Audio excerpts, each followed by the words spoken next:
வணக்கம் நண்பர்களே. மதுரை சிறையில் மிக நீண்ட காலமாக இருக்கக்கூடிய ஒரு கைதி, ஒரு கொலை குற்றம் செய்யப்பட்ட கைதி. அந்த கொலை குற்றம் என்னவென்று நீங்கள் தெரிய வந்தால் இந்த செய்தியை உங்களுக்கு சுவாரஸ்யமாயிரும். அந்த கொலை குற்றவாளி மதுரையின் மிக பவர் சென்டராக இருந்த ஒருவரிடம் மிக விசுவாசியாக இருந்தவர்.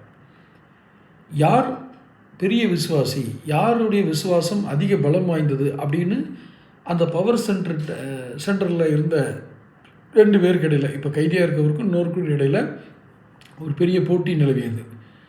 அதில் ஒருத்தர் கொல்லப்பட்டார். இப்போ கைதியாக உள்ளே இருக்கார், அவரால் கொல்லப்பட்டார்.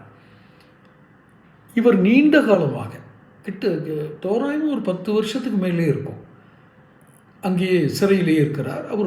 அவருக்கும் உடல்நலம் அத்தனை சீராக இல்லை என்று தெரிய வருகிறது.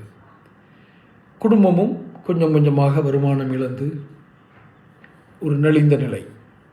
இந்த நிலையில் அவர் சில வழக்கறிஞர்கள் மூலமாக முக்கியமான ஆட்களுக்கு தகவல் சொல்கிறார். ஐயா, இதற்கு மேல் என்னால் தாங்க இயலாது,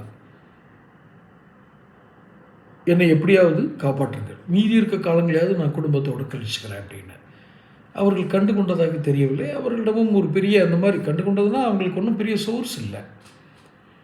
அப்போ தான் அவர் ஒரு நீண்ட வாக்குமூலமாக எழுதி ஒரு டைரியில், அந்த டைரியை மிக நம்பகமான ஒரு சிறைத்துறை அதிகாரிக்கு கையில் அனுப்பிச்சி விட்றாங்க, காவல்துறை அதிகாரி மூலம். இதெல்லாமே ரகசியமாக நடக்குது. உங்களுக்கு எப்படி தெரிஞ்சுன்னு கேட்காதீங்க.